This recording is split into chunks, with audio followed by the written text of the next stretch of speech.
On our first night in Lisbon, we talked to some of our Secret Service chaps there, because Lisbon was a great centre of German espionage. And they said, well, if you want to see these agents of the 𝗙𝗪𝗟𝗪𝗓, as it was called then, you'll find most of them gambling in the casino at Estoril. And I suddenly had the brilliant idea that I would take on these Germans and strip them of their funds. So I sat down at the table and bonkoed one of the Germans once and lost. And I bonkoed him again, lost again, bonkoed him for the third time, and I was cleaned out. So that wasn't a very successful exploit, but it was on the basis of this real-life episode that I based the big gambling scene in Casino Royale. And Bond actually repeated that and was only saved by the American agent giving him money, wasn't That's right. That's quite right. Absolutely right.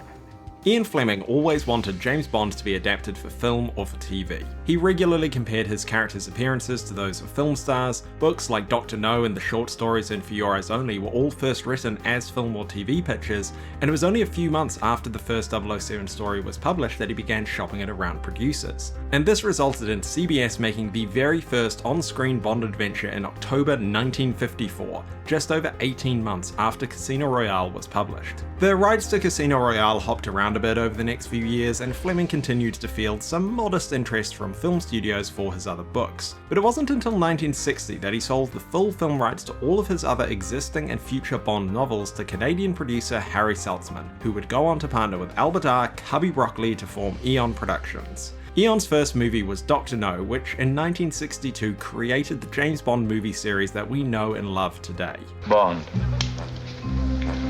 James Bond. But back in 1960, when Fleming made his deal with Saltzman to buy the film rights to Bond, two of his books were excluded from that deal. The first was Casino Royale because of the earlier sale to CBS, and the second was Thunderball. Now, as we all know, Thunderball did eventually get made into a film by Eon Productions, a movie that went on to be the most profitable film in the series until Skyfall came along almost 50 years later. But despite that success, Thunderball would end up becoming the single biggest, most complex and persistent threat to the James Bond film series, a spectre hanging over its shoulder for decade after decade. See, Thunderball was conceived of in the 1950s and was turned into one of the most financially successful Bond films of all time in the 1960s, but it also caused a complete rewrite of The Spy Who Loved Me in the 70s, the release of a rival James Bond movie starring Sean Connery in the 1980s, the threat of a parallel Bond series being produced by Sony in the 1990s, and it all culminated in a $3 billion lawsuit that challenged Eon's ownership to the cinematic James Bond character, and also weirdly led to the creation of the Sam Raimi Spider-Man movies in the 2000s.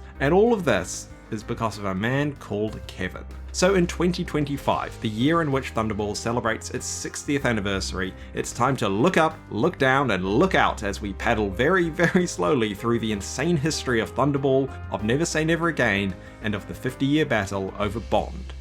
James Bond.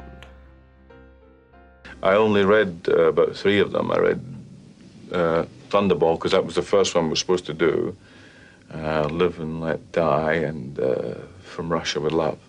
Throughout the 1950s, Ian Fleming had made various attempts to have Bond adapted for the big screen, but besides Jimmy Bond on CBS, none of these attempts ever really resulted in anything substantial. The prospect of a Bond movie being funded by a studio was starting to look fairly unlikely, which is why in 1958, Ian Fleming's friend Ivar Bryce suggested that he and Fleming just produce a James Bond movie themselves. See, Bryce was a wealthy man, and although he didn't have much background in the film industry, he had recently financed a movie called The Boy and the Bridge, which was directed by Kevin McClory, and you're going to be hearing that name a lot in this video. McClory had worked in the film industry in various supporting roles for much of his career, at one point even crossing paths with future Goldfinger director Guy Hamilton, but The Boy and the Bridge was the first film he directed. Spoiler alert, it would also be the last film he ever directed. But while making Bridge, Kevin had also been mulling over the idea of making some sort of adventure film that was shot underwater, something that had never really been done before, at least with decent cameras. And while discussing this idea with Ivar Bryce during post-production on The Boy and the Bridge, Bryce suggested that McClory read the James Bond novels, and he also arranged for Fleming to see an early cut of McClory's film. McClory liked the books, although he felt they weren't particularly visual, and Fleming liked The Boy and the Bridge, and so in early 1959,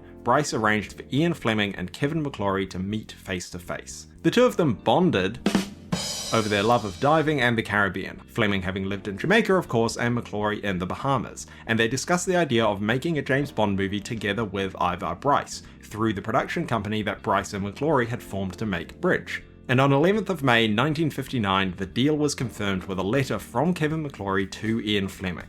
Xanadu Productions have decided that we would like to go ahead with our plans to make a full-length motion picture based on the character created by you, James Bond. Little did they know that that was the start of a saga that would not conclude until the release of Spectre 56 years later, but we're not talking about Spectre yet. No escape. Having agreed to make a James Bond movie, Ian Fleming wanted to adapt one of his existing novels into a screenplay, but both Kevin McClory and Ivar Bryce felt like it should be an original story written for the screen. So the three of them, along with Bryce's lawyer Ernest Cuneo, all had a meeting in which they tossed around some story ideas for such a movie. Cuneo then wrote a memo summarizing that meeting, which he sent to Ivar Bryce on the 28th of May 1959. It was the first ever written outline for a James Bond movie, and it was also the reason why Ian Fleming dedicated the Thunderball novel to Cuneo. But I also think it's extremely funny that the first ever outline for a story that led to nearly half a century of legal disputes was written by a lawyer. But speaking of lawyers, this is probably a helpful point for me to talk about sources. Much of what I'm about to talk about has been the subject of countless lawsuits over many decades, and a lot of the specifics are either lost to history or they're heavily disputed, and so I figured I'd lay my cards on the table so it's clear where I got my information from. So my first main source is The Battle for Bond by Robert Sellers. This is a fascinating book that covers this whole saga, and better still, it is itself largely based on the actual documents used in some of the court cases I'm about to describe. But it's been out of print for a while, and even though it is getting re-released later this year, I didn't want to wait that long to make this video, and so I did what any normal person would do, and went to the biggest library in the world to get a copy of it. Oh, and because they have a copy of every single book ever published in Britain, I also picked up a first edition of the Thunderball novel while I was there, but I'll show you why I did that later on. My other two sources are Some Kind of Hero, which is an absolutely essential part of any Bond fan's bookshelf, and the incredibly detailed Scripting 007 ebook, which pieces together how each Bond film got written. Oh, and it's free to download. Even though the Thunderball sections of these books do extensively reference the Battle for Bond, they also contain original material and research in their own right. This video would not exist without the excellent research these authors have done, and I owe them a debt of gratitude for their contributions to Bond history. But let me be clear that any mistake or error of fact in this video is my responsibility, not theirs. I can think of no better arrangement. Oh, and while we're here in the side chat, if you clicked on this video just to hear my review of Thunderball, then there's timecodes below if you want to skip ahead. But to properly understand Thunderball, we need to explain how that movie came to be made in the first place, and why it caused decades of problems for Eon and the Bond series. So let's go back to 1959. Thanks to Ernest Cuneo's memo, Fleming and McClory now had a concept for a James Bond film, and they also had the funding from Ivar Bryce. This is a good moment to point out that at no point did Kevin McClory ever invest any of his own money in this project. So armed with Cuneo's story memo, Ian Fleming, and Fleming alone, began working on a more detailed story treatment for the James Bond movie. And what he wrote contains various familiar elements of the Thunderball story, like the setting in the Bahamas, characters like Largo and Domino, and lots of underwater action, but the specifics of the narrative are quite different, and the main villains in the story are the Italian mafia, not Spectre. But even though Spectre was not in this specific treatment, the origin of the Special Executive for Counterintelligence, Terrorism, Revenge and Extortion can be found in a memo Fleming wrote in June 1959. As we'll see later in this video, Kevin McClory would go on to claim credit for coming up with the idea for Spectre, and would indeed end up controlling the film rights to that name and group, but let there be no doubt that Spectre was an invention of Ian Fleming's. But we're not talking about Spectre yet. No escape. Fleming finished his treatment in mid-1959, but he wasn't very happy with it and suggested that a professional screenwriter be hired to turn it into a proper script. So enter Jack Whittingham, who worked with Ian Fleming over the next few months, building on and refining the James Bond story. And even though he wasn't directly involved with the actual writing, Kevin McClory regularly met with both writers and participated in discussions around the story. McClory can claim some legitimate credits to a number of the story ideas in Thunderball, including the overall premise of 2 nuclear bombs being stolen by hijacking a military jet and hiding them in the shallow waters of the Bahamas. But almost all of the correspondence from these early months only ever references Whittingham and Fleming as writers, while Kevin was more like a consulting producer. But while all this was going on, Kevin's working relationship with Ivar Bryce began to seriously break down. Their movie, The Boy in the Bridge, had flopped financially, and yet Kevin McClory continues to spend huge amounts of Bryce's money touring it around European film festivals, racking up huge expenses as he did so by doing things like travelling first class and throwing lavish parties on super yachts. Trying to be a little less than your usual frivolous self, 007. And as if that wasn't enough, he was also racking up huge expenses for the company he and Bryce had formed to finance the Bond movie by repeatedly travelling to the Bahamas in order to, quote, research the location. Now, James, you can't pull the wool over my eyes. In fact, after seeing Kevin's conduct in the Bahamas, one of the other people financing the Bond movie pulled his investment, saying that there is a danger that the result of the film might be as a prestige vehicle for Mr. McClory rather than a commercial success for those financing. By February 1960, a draft screenplay for the first James Bond movie was submitted in Jack Whittingham's name, based on a story by Ian Fleming. There were 3 possible titles, all of them terrible, but it was Fleming himself who, on his own copy of one of the scripts, crossed out the original title and replaced it simply with Thunderball. Fun bit of trivia, this is the only known James Bond film script that has personal annotations by Ian Fleming himself, so please sign up for my Patreon so that I can spend £250,000 buying it. Wait a second, on display? Hold on. Mind the gap. Hi there. I mean, that is the main money shot, as it were. So that's Ian Fleming's, So that's Ian Fleming's own handwriting there. I mean, there are examples when you go through the script, and that again is Fleming's hand. Yeah, so just got back from Downing Street. Things are turning out a lot more serious than we thought. Changed to this Operation Thunderball.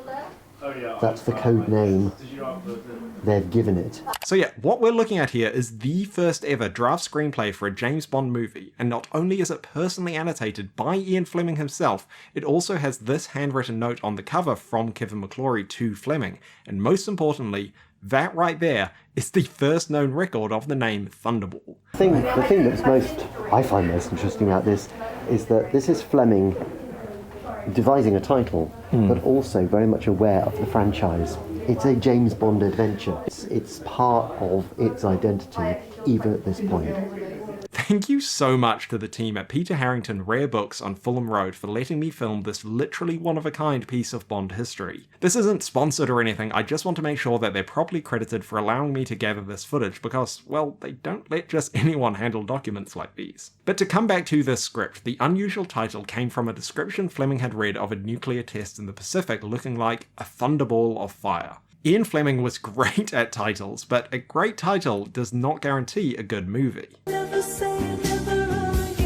Because by the time this screenplay was finished, Ivar Bryce and Ernest Cuneo had completely lost faith in Kevin McClory as a business partner. And at the same time, McClory felt like Cuneo, Bryce and Fleming had been scheming in secret to force him out of the project and to cheat him out of the rights that he held as a producer of the Thunderball screenplay. And there is some truth to this. Ivar Bryce and Ian Fleming had been courting the producer Jules Stein and the studio MCA on the idea of a Bond movie, largely without the knowledge of Kevin. But I won't bore you with all the ins and outs of this because the main thing to know is that while all of this drama was unfolding in early 1960, Ian Fleming returned to GoldenEye to write his next James Bond novel, which he planned to base on the Thunderball story he and Whittingham had been working on for the past year or so. And when Kevin learned about that, he and Jack Whittingham sued Ian Fleming and his publisher in early 1961 on the basis that the latest 007 novel was derived from what Kevin saw as his intellectual property, the Thunderball screenplay written by Jack Whittingham. But because thousands of copies of Thunderball had already been printed and shipped to booksellers, their petition to stop its publication failed and it went on sale in March 1961. But the judge in this case didn't close the issue definitively, which left the door open for an appeal.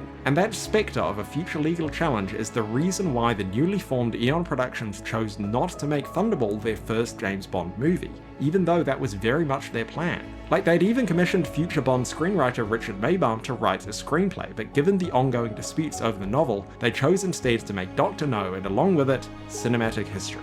But it was just over a year later that, here at the Royal Courts of Justice in London, the main court case over Thunderball got underway. And this is outlined in detail in Robert Sellers' book, so I won't go into the details of it, but I will say this. By the end of this video, you will probably not have a very high opinion of Kevin McClory, but he was absolutely justified to sue Fleming and Bryce over the rights to Thunderball. It is very clear that the trio began the Bond film project as a full partnership, and then over time, Fleming and Bryce increasingly tried to push Kevin out of that partnership. And yes, that may have been because they lost confidence in his ability to actually contribute anything meaningful to that partnership, but that doesn't stop him from being entitled to claim a share of the credit for and rights to the Thunderball story that he played some role in creating. So when the court case finished, Ian Fleming walked away with the rights to the Thunderball novel, although future editions would be required to include a credit to Kevin McClory and Jack Whittingham. You will find the credits in the novel to this day, but if you pick up a first edition, one that was printed before this court case, no such credit exists. Only Ian Fleming's name and the dedication to Ernest Cuneo. But while Fleming retained the copyright of the novel, Kevin McClory walked away with the film and TV rights to both the book and all of the various draft Thunderball screenplays and treatments that had been written over the last 5 years or so. Written, I would add, mostly by Jack Whittingham, who was the real loser in all of this. Despite everyone agreeing that Whittingham was the lead writer for almost this whole process, he walked away from this whole sorry saga with almost nothing but a nominal fee and a partial story credit. Throughout the court case, Whittingham completely supported Kevin McClory and attended every day of the trial despite suffering from significant health problems. But once Kevin secured his film rights, he completely abandoned Whittingham, who was now suing Ian Fleming directly for plagiarizing his screenplay to write Thunderball. During that trial, Ian Fleming died of a heart attack at the age of 56, leaving Whittingham with nothing but a huge legal bill that Kevin McClory did nothing to help with, despite very much having the means to do so, and despite the fact that, had it not been for Whittingham's support and evidence, Kevin McClory would not have won his earlier case against Fleming and Bryce. In fact, according to his family, Whittingham barely heard from Kevin McClory ever again after the court case. Now that he had his rights to the screenplay Jack Whittingham had mostly written, McClory started trying to find a producer, and in September 1964, a month after Ian Fleming's death, he partnered with none other than Eon Productions. It was clear by this point that the popularity of the Bond film series was not slowing down, and so rather than adapting one of the Fleming novels that they already had the rights to, Cubby Broccoli and Harry Saltzman instead saw the opportunity to partner with McClory and bring Thunderball into the Eon family. After all, the last thing they wanted was for another studio to make a rival James Bond movie. The deal was simple, if a little short-sighted. Kevin McClory would be listed as a producer of the Thunderball movie and would take a share of the profits, but in exchange, he would agree not to make another movie based on his Thunderball rights for 10 years. And so, 60 years ago in 1965, a Thunderball movie finally hit the big screens. So let's talk about that movie and see what all the fuss was about. Codename? Thunderball. Back when McClory, Fleming and Bryce were working on their version of this story, the original intention had been for McClory to direct it. But Eon, wisely, chose not to trust him with what was shaping up to be by far their most expensive production to date. Not only was McClory woefully inexperienced as a director, he had also developed something of a reputation during his earlier film career. Remember how I said he had worked with Guy Hamilton before? Yeah, Hamilton described Kevin as being a fucking nuisance. Eon wasn't going to trust him with a $9 million James Bond movie. So instead, they brought back Terrence Young, the director behind the first two Bond movies and the man who most people credit with helping Sean Connery find and define the character of James Bond in the first place. Terrence is a genius. He was James Bond, in my opinion. He's the one that has all the little touches, the little, the funny things, the little funny touches that in the movie are all created by Terrence. As for the script, Eon brought back Richard Maybaum for the fourth time, along with John Hopkins. Jack Whittingham was never approached about being involved at all, and there is no indication that Kevin McClory even discussed the possibility with either Eon or with Whittingham himself, despite consistently suggesting to Whittingham during the trial that he'd be involved in any eventual Thunderball movie. In fact, when Whittingham went to see Thunderball, he was surprised that he didn't even have a sole screenwriting credit, only a joint story credit like in the novel. As his daughter said, that was when he realized he'd been totally abandoned by Kevin. Justice for Jack. Now, you might remember that Richard Maibaum had already written a Thunderball script for Eon back in 1961 when they planned to make that their first Bond movie. But after the success of Goldfinger with all of its gadgets and humour and its scale, Maibaum and Hopkins had to give the original script a complete overhaul because, in his own words, now we know exactly what it is the public love about Bond.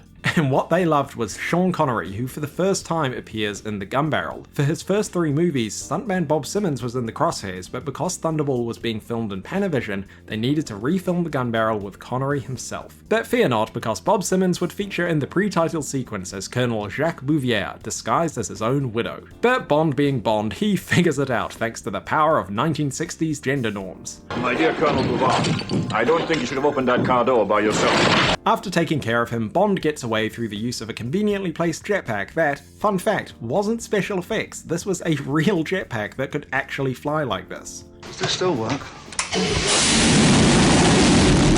Bond makes it to his trusty Aston Martin, and instead of just driving away, he shows off some of the gadgets and plunges us into Maurice Binder's title sequence and the song by Tom Jones.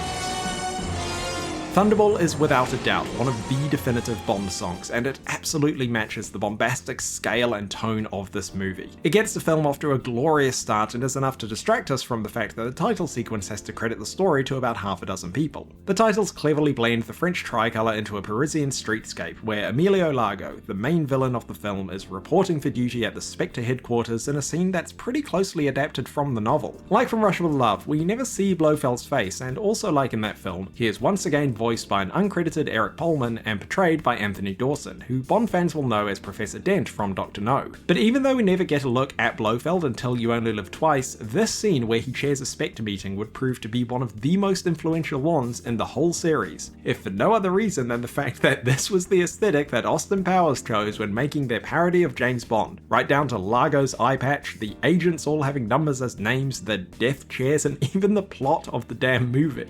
Oh, hell, let's just do what we always do. Hijack some nuclear weapons and hold the world hostage. Yeah? Good. But when designing this set in 1965, production designer Ken Adam wanted Spectre HQ to be distinctive from just any old boardroom, and so opted to use metal and modern armchairs over wood. 50 years later, Spectre chose to do the opposite, but we're not talking about Spectre yet. No escape.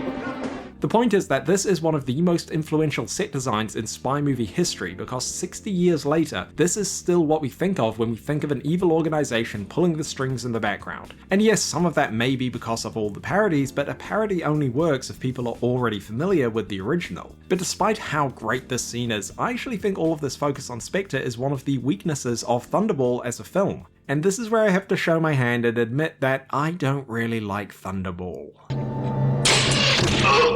Look, I know this is an absolute Bond classic, and is a very well-regarded entry in the series. Robert Sellers, who wrote this book, even went so far as to say it's not just his favourite Bond movie, but his favourite movie ever. Sorry, Robert, I love your book, but we're gonna have to disagree about Thunderball's merits as a film. But in my experience, the Bond fandom is pretty accepting of the fact that one person's Die Another Day is another person's From Russia with Love. So even if you disagree with me about Thunderball, I hope you'll at least understand where I'm coming from. I do think that Thunderball has a lot of things to like, and I understand why it's a certified classic, but yeah, if you saw my Bond ranking video over on the Patreon, then you'll know that Thunderball was fairly close to the bottom of that list. And a big reason for that is the story itself. The first half of the movie spends far too long focused on Spectre and the intricacies of their plan, rather than on Bond himself. Bond doesn't actually get given his assignment until about 40 minutes into the movie. The previous 3 films got the story underway in the first 15 or so. But in Thunderball, after the song, we have about 30 minutes of setup that is largely focused on Spectre explaining and then carrying out their master plan. And this happens across several scenes with the disguised pilot and concludes with an extended underwater sequence which,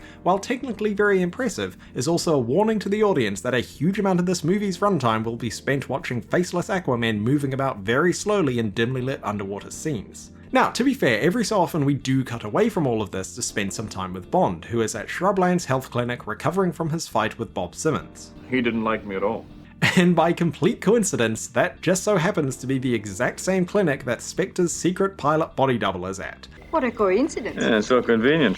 If it's been a while since you saw Thunderball, let me catch you up. At the clinic, Bond gets suspicious of Count 𝗙𝗡𝗅 on account of the tongue sign he has tattooed on his wrist, so he investigates his room only to be spotted by this guy, who we later learn is the pilot's body double. And because of that, 𝗙𝗡𝗅 tries to kill Bond but fails, giving Bond the chance to get some revenge on 𝗙𝗡𝗅 by turning him into a steamed ham. Now don't you worry, but I'll tell the chef. Later on, Spectre kills the real pilot and the body double takes his place on the plane with the bombs, and then 𝗙𝗡𝗅 helps smuggle the real pilot's body back into the clinic. Bond investigates and discovers the pilot under the bandages.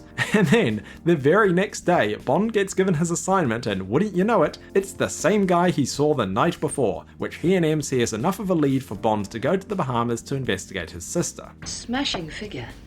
I don't suppose that has anything to do with your request. But here's the thing about this whole series of contrivances. As if it wasn't already enough of a coincidence that Bond was at the exact same clinic at the exact same time as the Spectre agent, the only reason he sees the pilot's body is because he happened to be looking out the window at the exact moment Spectre brought him back inside. So the entire Spectre plan was foiled not because of Bond's skill as a spy, but because of a series of total coincidences, and I can't think of any other Bond movie where so much of the plot hangs on pure happenstance like this. Like, some of the other Bond films have a lot of contrivances and some of the schemes are overly complex and convoluted, but this has got to take the cake for the entire story hinging on, well, sheer dumb luck. And this is not to say that Bond has no agency in the story. It is his instincts and natural curiosity that prompts him to investigate the suspicious Count 𝗙𝗡𝗅, but again, Bond investigating him is not the reason he finds the pilot's body. He finds the pilot's body because he happened to be looking out of the window at the right time. What a coincidence. Yeah, so convenient.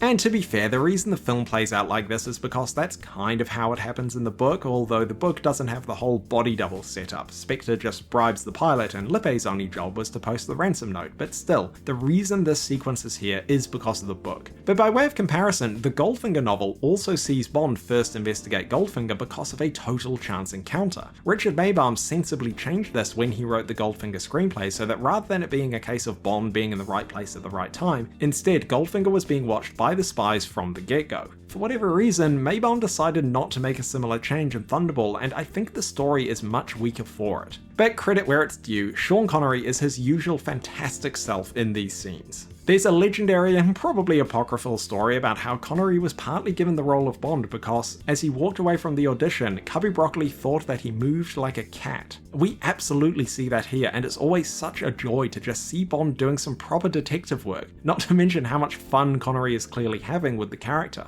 Now in his fourth Bond movie, he is just so comfortable in the role, and under Terence Young's direction, he's just oozing this confidence and charisma in every single one of his scenes. Sean Connery is by far the best part of this movie, which is what makes it all the more frustrating when the first act keeps cutting away from him to show us all the Spectre hijinks. Anyway, with the bombs stolen and the ransom demand sent, Bond is directed by Moneypenny not to M's office but to this enormous briefing room. This massive set and the fact that all 9 00 agents have been called in really helps to underscore the seriousness of the situation, and to this day, it is still the only time in the entire series where we see all 9 00 agents together in one shot, and what? One of them is a woman? But hang on, I was told by people who need an excuse to yell at women on the internet that women being secret agents was just Eon pushing their woke agenda in 2021 and not something the series has literally always done. I mean, the next thing you know, people with a desperately fragile sense of masculinity will be saying that James Bond would never wear pink. You finished? Yes. Good. The 00 agents are to be dispatched around the world to track down the stolen nukes. Bond is assigned to Canada, but after making the connection between Domino and the pilot he found at Shrublands, he convinces M to send him to the Bahamas to investigate her. Do you think she's worth going after? I wouldn't have put it quite that way, sir. And this is where the movie does improve on the story in the novel. In the novel, Bond is sent to the Bahamas because of a hunch M has from some radar information. And while there, he meets Domino by complete accident and does not even find out that she is the pilot's sister until well into the story. But the even bigger coincidence is the fact that Largo doesn't even know that she's the pilot's sister. It's just a complete accident that his mistress happens to be related to the pilot of the plane Spectre hijacked. What a coincidence. Yeah, so convenient. But in the book, Domino's connection to the pilot is kind of incidental, since Bond and Felix use their spycraft and detective skills to investigate Largo completely independently of Domino, so it's not like the plot hinges on that coincidence like it does in the movie. So yeah, I think that the movie's decision to use Domino's connection to the pilot as the hook for Bond's investigation is a significant improvement on the novel, because it means that as soon as he gets to the Bahamas, he can track her down and give her the highest compliment he can think of. You swim like a man. So do you. Well, I've had quite a bit of practice. Even though Thunderball is not one of my favourite Bond movies, it does have some of the wittiest and funniest dialogue in the whole series, and you also cannot fault how it looks. Once they get to the Bahamas, this movie just fills up with brightness and warmth, and it looks absolutely beautiful in that Panavision aspect ratio. Thunderball is so deliberate in its use of colour, particularly in the costumes, and nowhere is that more on display than in this scene. It was an intentional decision by the costume designers to dress Domino in blacks and whites, as her name would imply, but that meant that Bond had to be the one bringing the colour to the screen, which was a distinctive change from his relatively monochrome outfits in the earlier movies. I knew everything looks good. I think Goldfinger is the movie where Connery looks his best as Bond, but his fashion in Thunderball stands out because he is very rarely dressed in a suit. Instead, he's often wearing more casual, summery clothing, and to me, this is one of Connery's all-time best looks as Bond. So of course, when he's put next to 𝗘𝗩𝗘𝗥𝗬𝗧𝗘𝗫 Domino, you have probably the most stylish Bond girl combination in the series. Like most of the early Bond girls, 𝗘𝗩𝗟𝗏 was cast primarily based on her looks and had her dialogue dubbed by an uncredited Nikki van der Zyl. And if I hadn't already alienated half the Bond fans in the audience by saying that Thunderball isn't one of my favourite Bond movies, now I need to annoy the other half by saying that I don't think Domino is a particularly good Bond girl.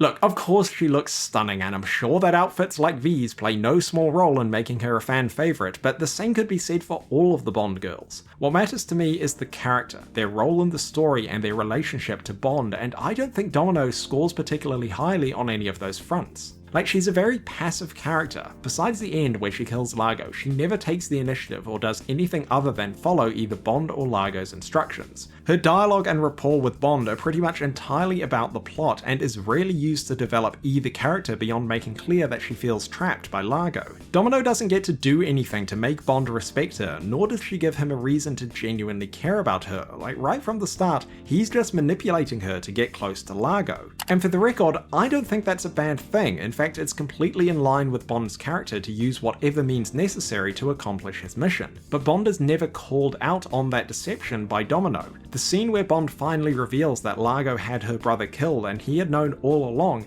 is the most important scene in the movie for both the overall story and for Domino's character. But when Bond reveals that he has been stringing her along this whole time, she doesn't reject this or even really get mad at him beyond this single line. That's why you made love to me. It's just kind of glossed over, and she immediately just accepts this reality and agrees to help Bond find the nukes. Compare it to, say, The Spy Who Loved Me, when Anya finds out that Bond killed her lover, or The Living Daylights, when Kara discovers Bond has been lying to her. Both scenes where Bond is directly challenged for his betrayal, which he both defends because it's just him doing his job, but it also affects Bond's character because over the course of the story, he had come to genuinely care for the Bond girl, and so admitting his deception is just as hard on Bond as it is on her. I mean, take from Russia with Love, where both Bond and Tatiana know they are manipulating each other, but come to genuinely care for each other over the course of the story, which is why the ending with Tatiana apparently choosing 𝗘𝗩𝗘𝗥𝗬𝗪 over Bond feels like such a betrayal to him, and it's what makes her killing 𝗘𝗩𝗘𝗥𝗬𝗪 such a strong character moment for both of them. We never really get a sense in Thunderball that Bond actually cares about Domino beyond simply seeing her as a way to get to Largo, and nor does Domino ever get the chance to prove herself to Bond until the very, very end of the story. So yeah, that's why Domino is not one of my top 10 Bond girls, but if we extend the definition of a Bond girl to include the villains, then Luciana Paluzzi's Fiona Volpe is absolutely in my top 10, and alongside Connery himself is one of the absolute highlights of this movie. In the same way Harold Sakata's Oddjob set the standard for the Bond henchman, Paluzzi's Fiona Volpe set the standard for the Bond femme fatale. Whether it is seducing the pilot, chasing down and assassinating underperforming Spectre henchmen, or tricking CIA agents into being captured, Volpe is hands down one of Spectre's most ruthless and effective operatives and is one of the best characters in the entire Bond series. Case in point, not only does she actually succeed in capturing Bond, she manages to do so 3 times. The chase through the Junkanoo is one of the better scenes in the movie, and partly because it's one of the only scenes in the movie where we feel like Bond is actually in any danger. There's also a fun parallel between this scene and the opening of Spectre, but we're not talking about Spectre yet. No escape. The point is that after thinking he got away from her, Bond is in fact once again outsmarted by Volpe, but in what is something of a Bond specialty, he uses her body as a human shield when the henchmen try to take him out. One of my friends sits this one out. She's just dead. It's a slightly unceremonious exit for such a great character, but 𝗙𝗢𝗟𝗢𝗪𝗧𝗖 absolutely made her mark on the Bond series with her portrayal of Fiona Volpe. And it's funny because she actually auditioned for the role of Domino at first, but was happy to get cast as Volpe instead because she, like me, thinks that she is a better character than Domino. And one day, maybe 2 months later, I get a call, and both Harry Saltzman and 𝗙𝗩𝗘𝗥𝗬𝗧𝗘𝗫 were on the line.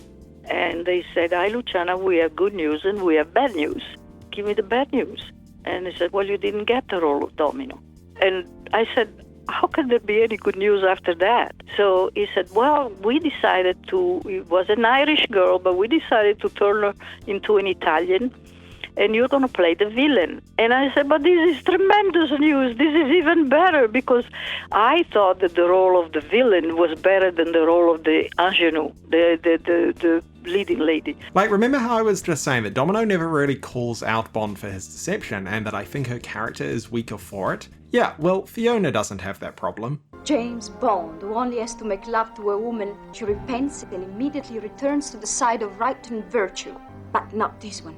It's a direct response not only to the previous movie, but also to Bond's comment, which is itself confirmation of the fact that his character will do whatever it takes to, get the job done.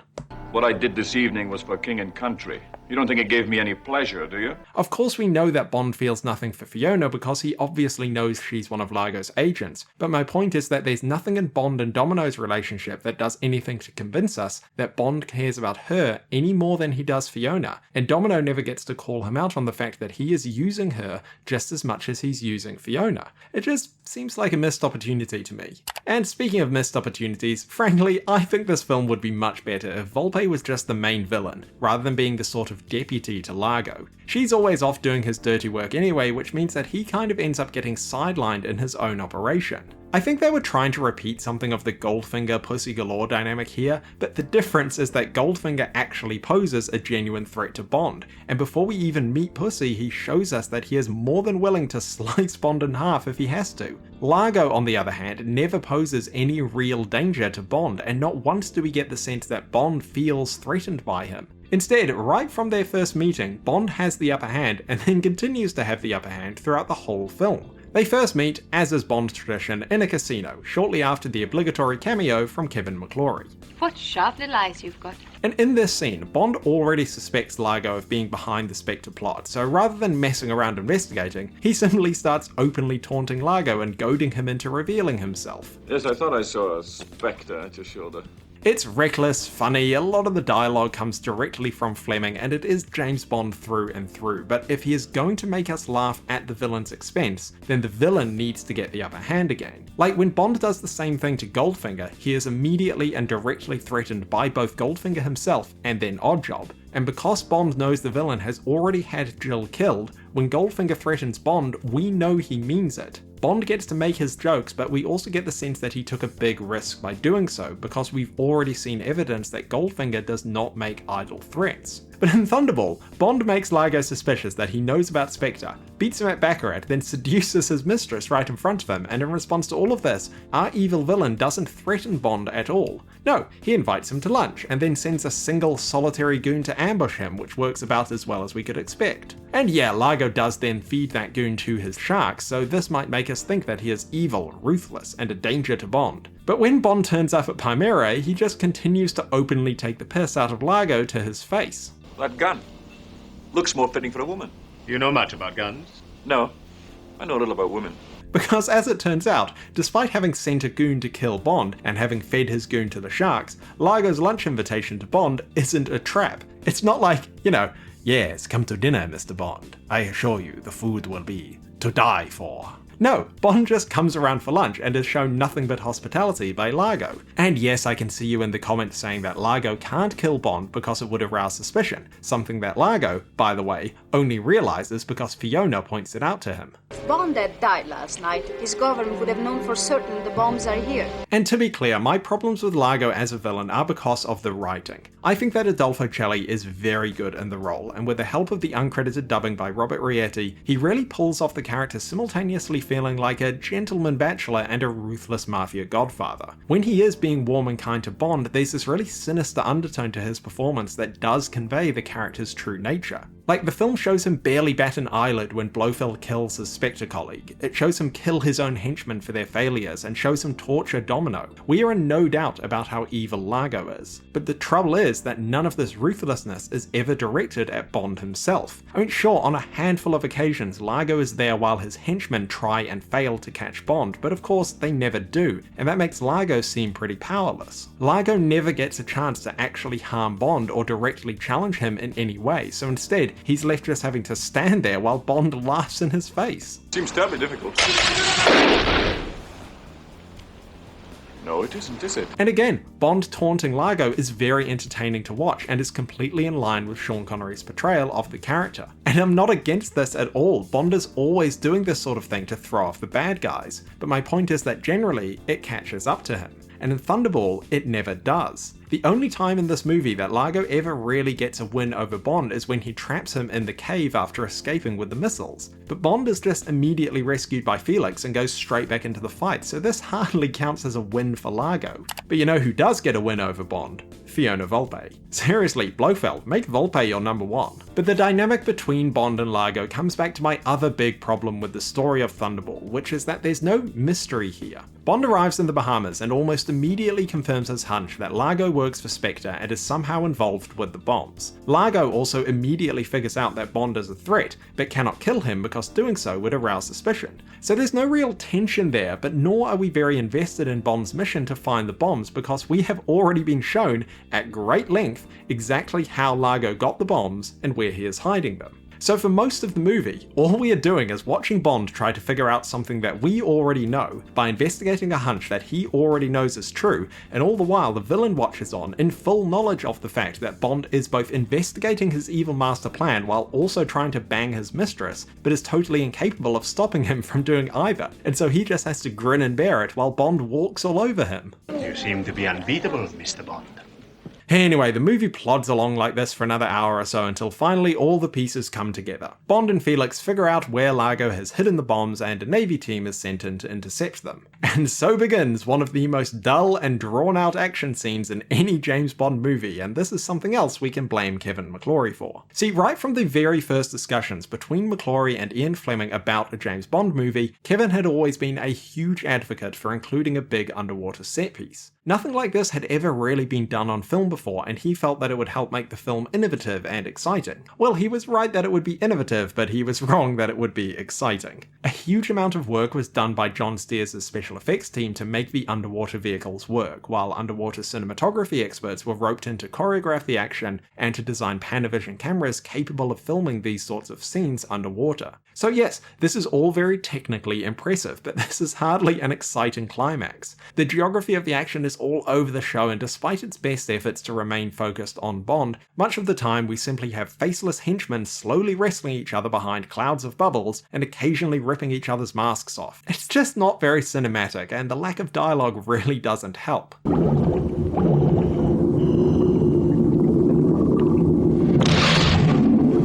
I think that this sequence might have been more impressive if the movie had saved all of the underwater stuff for the end. Like, if the selling point was the fact that moviegoers had never really seen underwater cinematography of this scale before, then it would kind of make sense to, if you'll pardon the pun, keep their powder dry until the big finale. But instead, the movie's first underwater sequence is the 5 or 6 dreary minutes of Largo's men stealing the bombs, and then over the next hour or so we have several more equally slow underwater sequences, like Bond and Domino's meeting, Bond finding the plane, an underwater action scene where Bond is escaping the Disco Volante, another underwater action scene where Largo's men are retrieving the bombs and then find out that Bond is there, the underwater action in the shark pool, and of course the scene where Bond and Domino have some underwater action, if you know what I mean. So even if the underwater stuff stuff did impress audiences in the 1960s. By the time we got to this point in the movie, I think even they were probably sick of seeing faceless men in wetsuits swimming around, but they still had to suffer through another 15 minutes of it at the end of the movie. Terrence Young actually realized that this would be a problem during post-production. When he and editor Peter Hunt got the footage back, Hunt is reported to have simply said that this is going to be terribly tedious.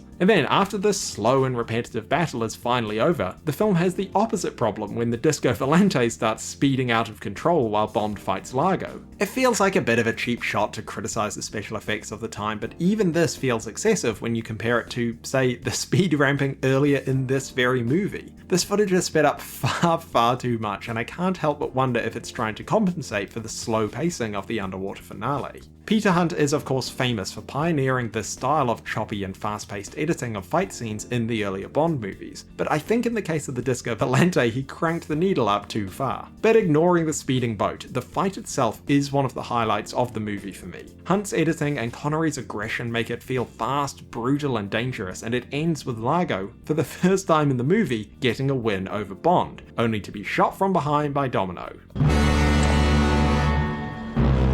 Much as I criticised Domino's character earlier, this is without question one of the most satisfying villain deaths in a Bond movie. Domino earned this kill, and it goes a long way to counter my earlier criticism that she is a passive character in the story. But if you take it in its full context, well, the moment ends up losing a lot of its power. When we last saw Domino, she had been captured by Largo, but then she got rescued by the scientist, who took pity on her when he saw her being tortured. But neither we nor Domino have spent any time with this character at all. In fact, he and Domino never even share a scene until this moment. So him rescuing her has nothing to do with anything she did as a character. Nope, he just rescues Domino because that's what the plot needs to happen in order for Domino to kill Largo. Yeah, so convenient.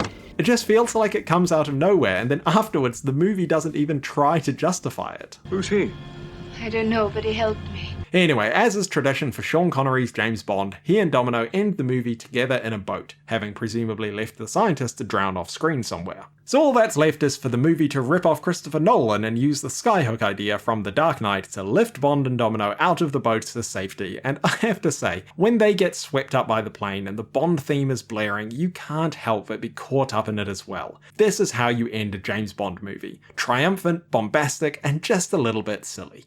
So that's Thunderball. As I've made clear, this is not my favourite James Bond movie, and despite having several truly iconic characters, costumes, sets, gadgets, and vehicles, for me, the weaknesses in the characters and the story make it a bit of a case of style over substance. But much as I might have my problems with it, audiences in 1965 did not. Thunderball didn't just become the most financially successful James Bond movie ever made, it remained the highest grossing Bond film ever until Skyfall overtook it nearly 50 years later. Adjusted for inflation, it made well over $1 billion and won an Oscar. But I think that Thunderball's massive financial success has to some extent shielded it from criticism over the years, on the basis that if it did so well financially, then it must be a good movie, and indeed a popular one. But the thing about Thunderball's success is that it didn't exist in a vacuum. As I talked about in my Goldfinger video, it was that movie which truly cemented Sean Connery's James Bond as a cultural and cinematic icon. The box office take of Goldfinger dwarfed that of the previous two movies, and it led to a huge range of tie-in products like toys, games, comics, and beachwear apparently, on a scale that had never really been seen before. I don't think it's exaggerating to say that, in Britain at least, Goldfinger was a pop culture event on par with the Beatles, and it kicked off a wave of Bond mania where cinemas had to be open 24 hours a day to keep up with demand. So of course, excitement for the sequel had reached fever pitch by the time Thunderball came swimming along. Bond was on the cover of the world's biggest magazines, the subject of a promotional segment that was the highest rated show on NBC the week that it aired, and the estimated $250 million worth of merchandise was put out ahead of the movie's release. So all you people out there who think that more Bond merchandise under Amazon's ownership would cheapen the Bond brand would do well to remember that the peak of Bond's popularity came in no small part from the huge range of accessible and affordable bits of merchandise that were explicitly designed to bring in new audiences. I promise you, the kids aren't lining up for a 2,000-pound model bear, but things like the Corgi DB5 models brought in an entire generation of fans in the 1960s in the same way the GoldenEye N64 game did in the 90s. Anyway, my point here is to say that with all of the hype and promotion that followed Goldfinger,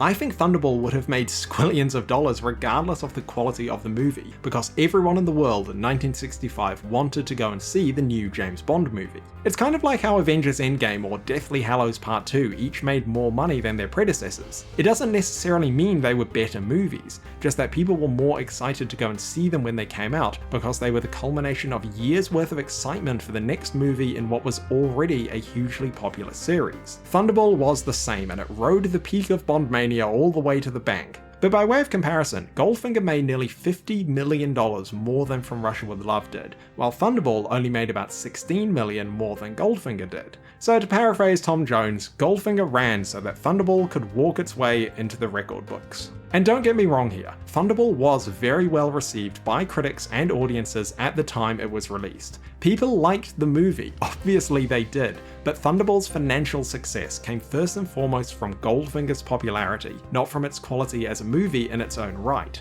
But that's not how Kevin McClory saw it. Thanks to the deal he had cut with Eon that gave him 20% of the film's profits, Thunderball made him a very wealthy man. Jack Whittingham, for the record, got absolutely nothing. Hashtag Justice for Jack. But after Thunderball swept the world, I think it's fair to say that Kevin McClory felt like it was his Bond story, and his story alone, that had broken the records at the box office. People weren't turning up for Sean Connery, or for the gadgets, or for the girls, John Barry's music, Ken Adams' production design, John Steers' special effects, or any of the other countless things that had made the first 3 Eon movies a success and laid the foundations of Bond mania on which Thunderball was built. No, in Kevin's mind, audiences were turning up because they loved the story of an evil organization stealing some nuclear weapons, hiding them in the ocean, and holding the world to ransom. And so, he would spend the rest of his life trying to make that same movie again and again and again.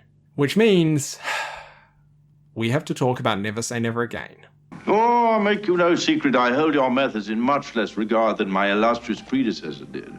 As you might remember me saying before I took a massive detour to review Thunderball, part of Kevin McClory's deal with Eon was that he would not make another movie based on his Thunderball rights for 10 years. So let's fast forward 10 years to 1975. McClory had hired thriller writer Len Deighton to work on an updated Thunderball script, while Eon was starting work on Roger Moore's third Bond movie, The Spy Who Loved Me. Like You Only Live Twice, Majesties, and Diamonds Are Forever before it, Eon planned for the 10th James Bond adventure to once again pit 007 against Ernst Stavro Blofeld and Spectre, who were planning to steal some nuclear weapons. Oh hell, let's just do what we always do, hijack some nuclear weapons and hold the world hostage, yeah?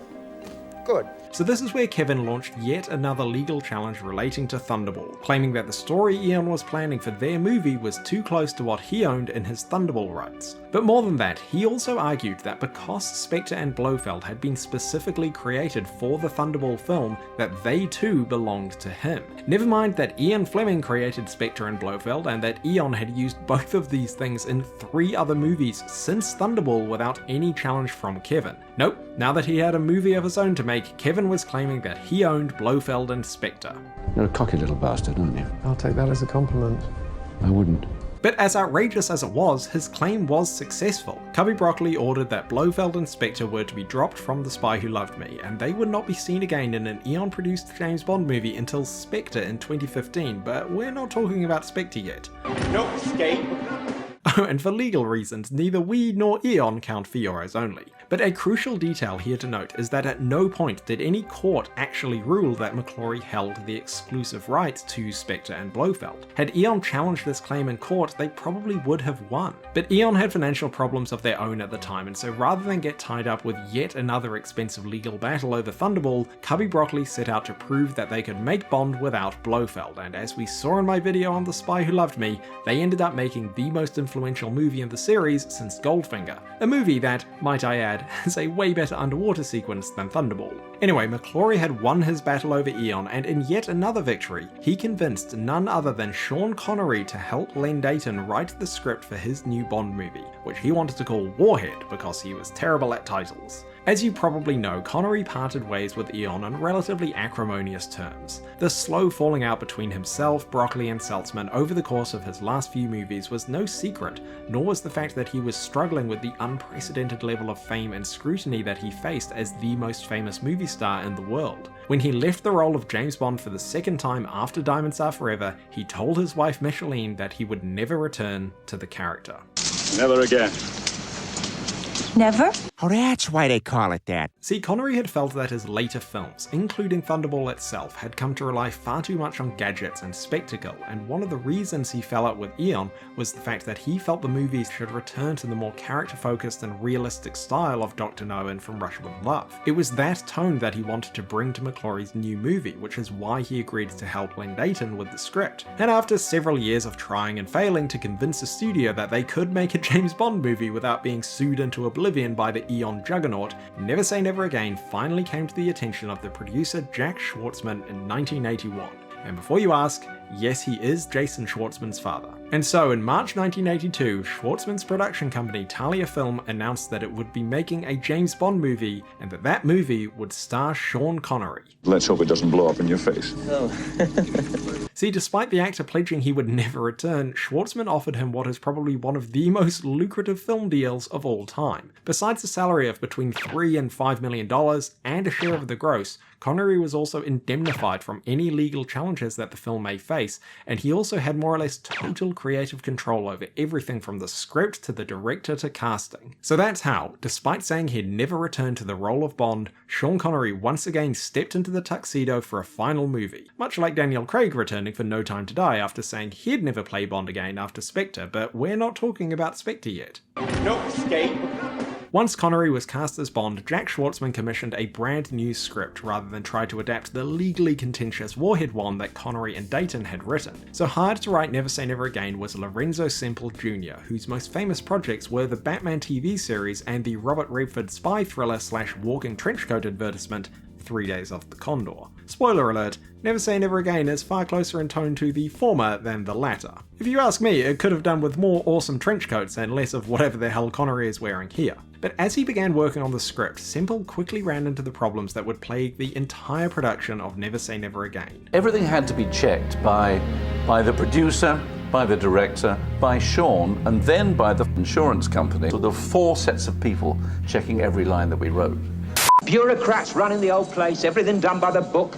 Can't make a decision unless the computer gives you the go-ahead. For the director, Schwartzman and Connery managed to secure Irvin Kershner, who had just directed a small independent movie called The Empire Strikes Back. Kershner himself actually admitted that he was not really much of a fan of the James Bond movies, but he signed on to Never Say Never Again because he had never directed a spy movie before and because he was personally invited to do so by Connery. It was a decision he would come to regret. I was tired of the way the picture had to be made, in pieces with different writers, with holes in the script that had to be filled on the set. If I had a chance, I'd love to reshoot the picture and get the script right and do it properly. Kershner quickly fell out with both Semple and with Jack Schwartzman. With regards to the latter, this seems to stem from the fact that Kershner felt the producer was too inexperienced to be running a production of this scale. Sorry, I'm rather new to all this. As for Kershner's falling out with the Lorenzo Semple Jr., well, there's a lot of he said, she said around exactly what happened, but it seems that Kershner had something of a reputation for frequently making script changes on the fly. Meanwhile, Connery was becoming increasingly unhappy about the direction the story was taking, and so Semple ended up either being fired or quitting, depending on whose version of the story you believe. So losing a writer is not a great way to start a movie, and it's even worse if your movie is already filming on location. So still unhappy with the state of the story and the dialogue, Connery and Kershner hired Dick Clement and Ian LaFrennais, who at this point had mostly written British TV sitcoms. And when they started working on the script, the problems were almost immediately obvious. I remember one of the things we said was, why does Bond go to the Bahamas? And Kershner said, I don't know. He said, well, we better find a reason because there's a crew there now shooting underwater stuff. So it really was pretty chaotic. The pair ended up doing nearly daily rewrites of the script, but they came to form a close working relationship with Sean Connery, who was particularly fond of the British sense of humour that they brought to the movie. In fact, Connery would go on to hire them to rework his dialogue in The Rock, his second unofficial appearance as James Bond, but that's another video, isn't it? Anyway, with the rewrites and filming underway almost simultaneously, tensions continued to rise. The working relationship between Kirshner and Jack Schwartzman had completely broken down, with the director saying he wasn't even able to contact the producer anymore, and Sean Connery was also totally dissatisfied with the state of the production. But Sean, quite rightly, was very pissed off because obviously the production was a bit of a shambles. Why would they be bringing writers in when they'd already shot stuff? And that was quite obvious, and Sean kept referring to it as a Mickey Mouse outfit. An example of just how shambolic this film shoot was is the fact that the second unit had shot about $1 million worth of underwater footage of Sean Connery's body double, only for Kirshner to watch the rushes and realise that the double looked nothing like Sean Connery because he had been cast based on photos of a 34-year-old Connery in Thunderball and not the 52-year-old Connery who is filming Never Say Never Again. Well, I'd never have recognised myself. The footage was unusable, they had to cast a new double and refilm it all, and just like that, $1 million of the budget went down the drain. Like Connery said, Mickey Mouse.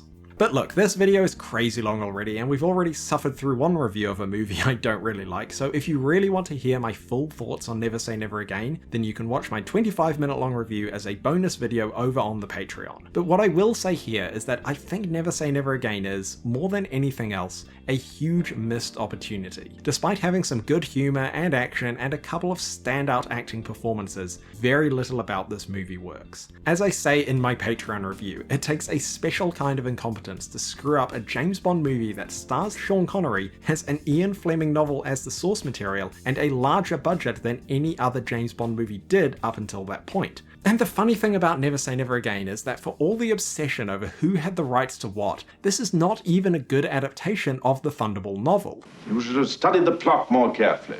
There is almost nothing of that book in this movie besides the bare outline of the story, and so all we're left with is a cynical, confused mess of a movie that is far, far less than the sum of its parts. And ultimately, I think that's a shame for two reasons. The first is that Bond fans were robbed of the rare opportunity for a genuinely new take on the James Bond character, and instead had to settle for a movie that was just trying to copy as much as it could from the Eon films without being sued. I mean, they even use a gun barrel for crying out loud. And the second reason it's a shame is because of how unhappy Sean Connery was with the final movie. I genuinely think that he wanted this movie to be more than what it ended up being. Despite his falling out with Eon, he does care about the character of James Bond and thoroughly enjoyed playing him. His issues were not with Bond, but with the impact of fame on his personal life, and the fact that he felt the movies were moving away from the character he had first brought to life in Dr. No and From Russia with Love. He wanted to come back to Bond because he thought it might be his chance to recapture some of the magic of those early films.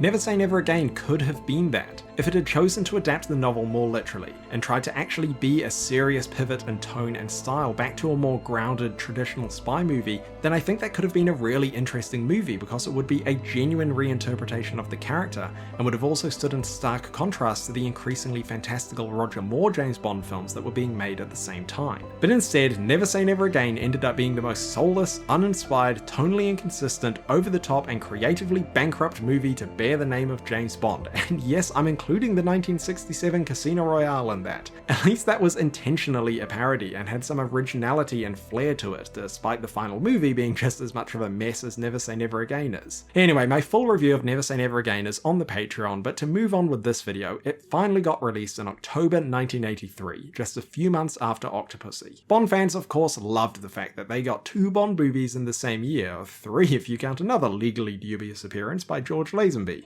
Shaken, but not stirred. And of course, the media had a field day pitching it as the Battle of the Bonds, but neither Sean Connery nor Roger Moore indulged in such tabloid competition. In fact, when asked about it, Roger Moore was his usual gentlemanly self. You don't mind him doing Bond? No, why would I mind? If it were a question that he came along and said, all right, you move over, I'm taking the part back. I'd say, well, it's a bit strong, Sean. I've done it, for the last 10 years. Why would you come and take it back? No, he's not that at all. He is doing it for another company, another producer. It's not taking any of the bread out of my children's mouths. The man is pure class, through and through, just like Connery. As you well know, I've known Roger 20 years or so, and I did say to him, you know, they're going to try and play a sort of hype business, but you shouldn't really pay any attention to it. And we didn't. In the end, Never Say Never Again turned a healthy profit, but it failed to beat 𝗙𝗛𝗖𝗘 at the box office. Sweet, like money. Much like Thunderball, I think Never Say Never Again's performance is not an accurate proxy for the quality of the movie. Never Say Never Again did well financially almost entirely because it starred Sean Connery as James Bond, meaning that Bond fans were always going to go and see it regardless of how good it was. But the bottom line is that it did do well financially, and with Jack Schwartzman declining his option to produce a follow-up, the rights to Thunderball once again went back to our old friend Kevin McClory. Now you might think that at this point, about 25 years after helping develop the original story and having made a small fortune off the back of 2 successful movies, that this producer, with extensive connections across the film industry and a huge amount of money to throw around, would try his hand at something new. But if you think that, then you clearly haven't been paying attention, because the first thing Kevin McClory did once Never Say Never Again wrapped was to make yet another fucking movie based on Thunderball. You're not going to make any trouble, are you, Mr. Bond? Let's face it, your reputation has preceded you. Less than 6 months after the release of Never Say Never Again, McClory was taking out adverts and trade media announcing his plans for another James Bond movie called Spectre. No, not that one, we're not talking about that one yet. No escape. According to Kevin, he even approached Pierce Brosnan to star in the movie when the actor had to pull out of filming The Living Daylights because of his Remington Steele commitments. As if stealing one Bond wasn't enough. Anyway, despite various attempts to get his movie off the ground, a movie at various times called Atomic Warhead, Warhead 8, or Atomic Warfare, nothing ever comes from his efforts to make a third Thunderball movie. Until 1996, when, after GoldenEye became a smash hit, Kevin announced his latest, brand new project. You guessed it, it's an adaptation of Thunderball, and it has the worst title yet, Warhead 2000 AD. And who is he planning to cast as James Bond? Why, Timothy Dalton of course, because God forbid he try to do anything original. But this time it was different, because this time he had backup. See, through a bunch of Hollywood shenanigans, by the mid-1990s, Sony Pictures had ended up owning the rights to the Casino Royale novel, the only Fleming novel besides Thunderball that Eon didn't own the rights to. Sony and McClory saw the potential for the combination of those 2 books to be the basis for an entirely new James Bond film series. And this was really the final straw for Eon. Gentlemen, we are faced with the ultimate nightmare. Backed by MGM, they launched a $25 million lawsuit against Sony to underscore the point that the Bond franchise has one and only one home, with the collective family of United Artists, MGM and Danjaq. Oh, and as a bit of a power play, they also bought the distribution rights to Never Say Never Again, which is why it's so hard to find a copy of it these days. In response, Sony filed a counterclaim that because of the Thunderball screenplay Kevin McClory had developed with Jack Whittingham and Ian Fleming all the way back in the 1950s, that he was in fact the co-creator of the original cinematic James Bond character, and was therefore entitled to a cut of the $3 billion generated by the Eon film series. Spectre's most audacious enterprise, next to which our previous ventures are inconsequential. Now look, at this point you're probably thinking that Kevin McClory is very much the bad guy in this story. And, well, you're right, he is. But as I've already said, as badly as he treated Jack Whittingham and countless other people he worked with over the years, Kevin McClory did have a legitimate legal claim to the original Thunderball screenplay. He was right to sue Fleming over the novel's publication and to demand a share of the credit, and it was also right that he served as a producer on the first Thunderball film. But to come back to Sony's lawsuit, let's be totally clear about this. Kevin McClory did not co-invent James Bond, either the literary or the film character. Fleming had always wanted his books to be made into films, and this happened years before McClory entered the picture. Kevin McClory did not give Ian Fleming the idea to make a James Bond movie, nor did he invest any of his own money into Fleming and Bryce's partnership to make one. He was, like James Bond and Thunderball, simply in the right place at the right time. And while he can claim some credit for Thunderball's existence, that story would not exist in any form without the characters and world Ian Fleming had created in the 8 other books he had published before it. And even then, the vast bulk of the original Thunderball story was written by Jack Whittingham. Despite the fact that he owned the legal rights to it, Thunderball is not and never was Kevin McClory's story. It was Jack Whittingham's story set in a world Ian Fleming created. Over the decades, Kevin would exaggerate his role in creating that story, but if you go all the way back to what he said in court in the 1960s, there is no doubt that out of these three men, Kevin had by far the smallest creative role in bringing Thunderball to life. And the real proof of this creative deficit is the fact that besides Thunderball and Never Say Never Again, Kevin McClory never produced a single other script or made any other film in his 80-year-long life, despite having more than enough means and connections to do so. Instead of taking his Thunderball money and pursuing other creative efforts, instead he spent his life trying to return again and again to Thunderball, making increasingly futile efforts to remake a movie that he didn't even write and, as we've seen, wasn't even that good of a movie in the first place. And as the years rolled by, his claims about his contribution to and rights over aspects of the James Bond film series grew and grew, from a simple story credit in the original novel right through to, 40 years later, a ludicrous claim that he was the co-creator of the cinematic James Bond. He's never gone this far before. And to Kevin's claim, well, the judge, Eon, and I all said the same thing. If you guys were the inventors of the cinematic James Bond, you'd have invented the cinematic James Bond. In 1999, Sony and MGM reached an out-of-court settlement. To be honest, I think this was probably Sony's intention all along in bringing such a clearly outrageous lawsuit against MGM. Rather than genuinely believing Kevin's claim, I think they saw his rights in their Casino Royale once as a point of leverage against a rival studio, and used the threat of a parallel Bond series as a way to offload those rights from their catalogue and get something more valuable in return. Which they did. Sony sold their rights to Casino Royale to MGM for $10 million, while MGM gave Sony their rights to Spider-Man, allowing that studio to make a series of movies that were far more profitable than the inevitable catastrophe of Warhead 2000 AD. But of course, Kevin wasn't satisfied with that outcome, because Kevin had let Sony convince him that he was the co-creator of the cinematic James Bond. He tried to appeal not once, but twice, and failed both times, the last being in 2001. 5 years later, Kevin McClory died at the age of 80, just 4 days after the release of Casino Royale. In 2013, his estate finally agreed to sell his James Bond rights to MGM and Eon, and that is what at last allowed Eon to make Spectre in 2015. Which means we're finally going to talk about Spectre, but not in this video. Because 10 years after Spectre's release, the future of James Bond is less certain than it has been for decades. So part 2 of this video will be a full review of Spectre, yes, but we're also going to look at the bombshell news from February that Barbara Broccoli and Michael G. Wilson gave up Eon's creative control over the James Bond series to Amazon MGM Studios. Hopefully this video about the history of Eon's constant battle for the cinematic James Bond has helped explain just how monumental this move is for Eon and for the series. Because in a lot of ways, it means that the battle for Bond has, after all these years, been won. Last rat standing. But we're now truly in uncharted waters. With Eon no longer controlling the creative direction of the series, there are endless possibilities for where the series and character could go next, and as a Bond fan, that is really exciting. But on the other hand, with Eon no longer controlling the creative direction of the series, there are endless possibilities for where the series and character could go next, and as a Bond fan, that makes me nervous. So join me in part 2 when we look back at Spectre and also look ahead to the next battle for Bond, the battle for his future. The Spectre video will be live on the channel very soon, but if you want, you can watch it right now on Patreon, where for just $1 you'll get early access to all of my regular videos, your name in the credits, and a place to watch the videos without any YouTube ads getting in the way. Higher tiers will also get you access to the full back catalogue of bonus videos, which includes my 25-minute long review of Never Say Never Again, and my 40-minute long ranking of all the Eon Bond movies, if you want to see where Spectre and Thunderball ended up in that list. Thank you for watching, and thanks so much to my patrons. I'll see you all very soon in part 2.